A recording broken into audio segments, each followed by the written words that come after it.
confusing when you go to a gym and there's just so many machines, like what you're saying about safety and what's safe and what's not. So many machines to choose from. How do you like choose to like, especially when you want to lose weight? Like we never really know what to do when you get to the gym. Yeah. With me, it's always been a thing of doing one thing at a time. Okay. You know, I don't do everything at once, right?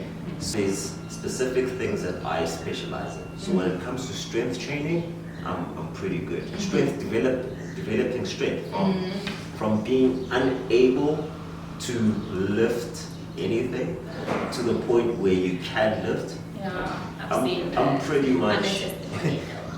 much not an expert, but someone who's really clued up in that sense. When it comes that is your forte. Yeah. I mean, I love strength. I have a friend who loves movement. If you ever looking for information about movement, just Google movement training mountain and drum.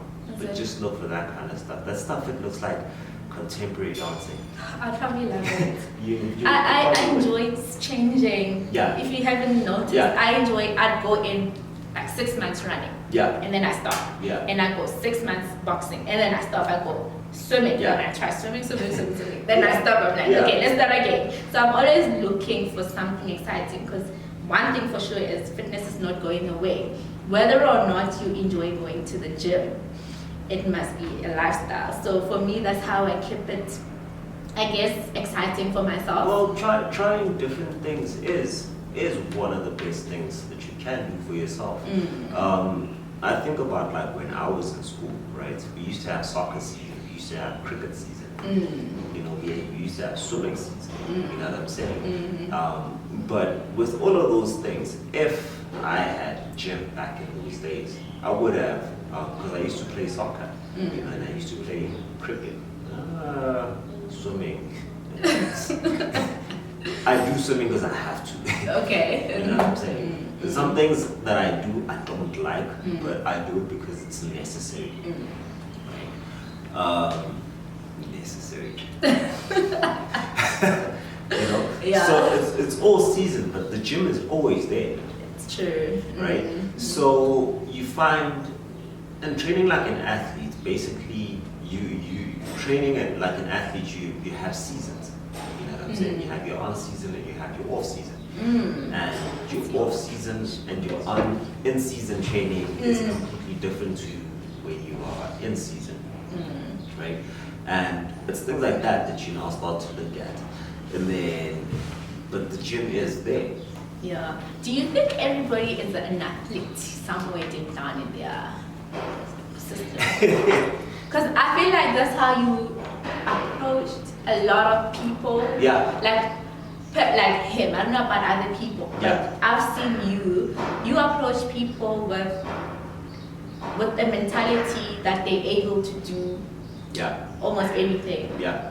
And that's like being an athlete. I mean, I told you I couldn't run. Like when I went to the gym, going up the stairs, and it was exhausting. Yeah. And you sort of saw me a lot faster. You saw me doing better without even me thinking that I would ever. I mean, things you make me do. You make me sound like a genius or something. No, like dude, like he made me push his car. Like I pushed and I pulled your car. Yeah. I hanged on that. You see, remember we hanged on that thing and doing ab work from hanging on top of the roof. Yeah. Like, and those are some of the things we don't see in ourselves, because you're feeling so flabby at the time, you're feeling so demotivated, and all you want is to lose weight. You can't sort of unleash that. Yeah. Do you think everybody has it though? Or like some people have it? I think you put yourself in one of two positions, right? Being the person that looks on the outside and just praises everybody and celebrates everybody, or you put yourself in a position of being a contender, right? once you become a contender, right, that's when you become an athlete. Okay. Right? Mm-hmm. So, it's not to say that you are gonna get gold medal status in the Olympics, Mm-hmm, of course. Mm. but I wouldn't put it past you, personally. You know what I'm saying? About 2 years ago, right, I got gold in ADCC. I was an ADCC champion in the 76 kilogram division. I remember, that was amazing. Yeah. That was a huge piece of gold. It was. But after receiving that gold, I started seeing myself as one of the greats in the world. So one of my favorite jiu-jitsu grapplers is Andre Galvao. And Andre Galvao is multi-time ADCC champion. For me, getting ADCC champion gold just once, right? If they ever call everybody and they're like, dude, if you ever got a gold medal, right, in ADCC, can you please show up in Santon Convention Center? I would be one of the people who are going to answer that call, right, and go there, right? Now, I did it in the beginner stage, right? But for the fact that I got a gold medal in ADCC, I see myself as a contender to now become a gold medal in the pros. Of course. So the mindset. Yeah, the mindset. it is a mindset kind of a thing. And when you see yourself as a contender, right, no longer as someone who is down there at the bottom, you begin to challenge yourself. You know what I'm saying? The world becomes like much smaller, right? And you involve yourself with the community of other like-minded people. That's true. Who will then make it a possibility for you to get there, right? It doesn't mean that every community that you find yourself in is a community that wants to see you succeed. I was fortunate enough to find myself in a community. You know what I'm saying? And if you're in a community that doesn't want you to grow, get out.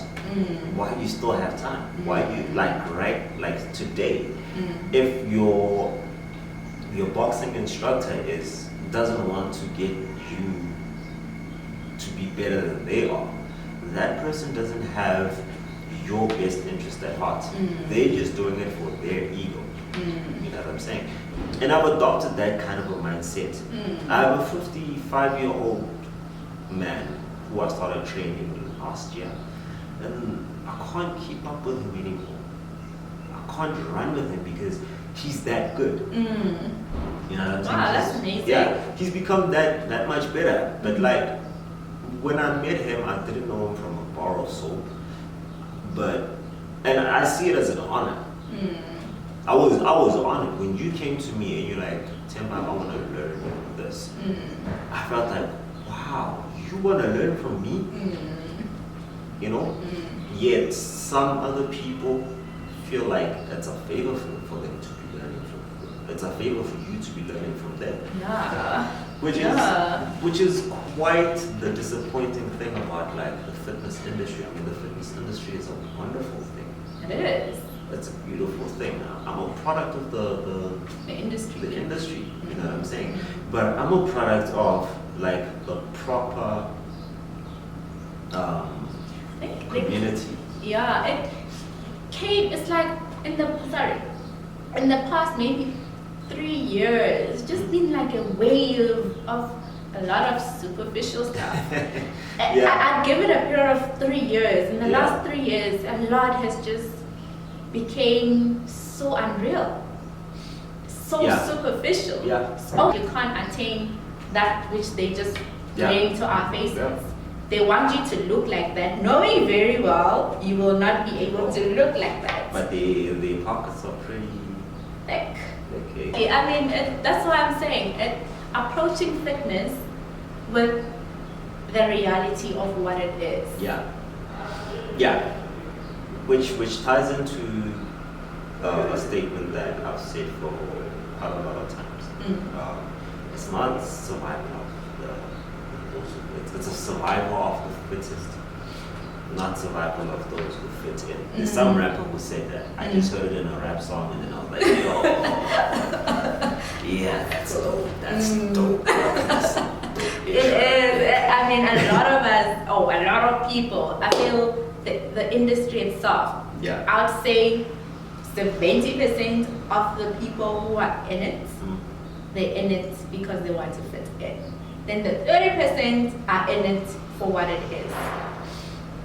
I mean, we all, that's just how we are as a species. The burden of my career as a personal trainer to even deal with people's emotions. Well, it's the first part. Yeah. You know what I'm saying? I had to learn how to be sensitive to people's temperaments and also pick up where certain people's talents are and where they're not, you know? And because of that, and it's a hard thing, dude. It's I get sleepless nights sometimes because my client is not getting from point A to point B when I know that they're supposed to be. And the reason is not because this person is undisciplined, you know what I'm saying? Or this person is probably dealing with a really toxic relationship at that time. You know, the husband is making it hard for her to get to her sessions. I've dealt with a client like that. It's true though, it is. You know, who, like now, I'm like sitting there and I'm like, I can't walk up to the guy's the chick's husband and be like, bruh. Can we You know what I'm loosen up saying? a bit? No, you can't. I can't do that. It's just not my place. So I have to kind of like bring up some reverse psychology and be like, dude, if you look good, you know, you will look good for him. Then she'll do a lot more to convince him Yeah, to you know what I'm saying? go. But the first approach is don't start by looking good for him. The first approach should be start by doing the dishes. I know it's like I'm gonna get backlash for this. You know, cook a meal. You know what I'm saying? Like lower yourself. And then you will start to see the results. Men are like that. Once you start seeing a bit of like respect, kind of like. But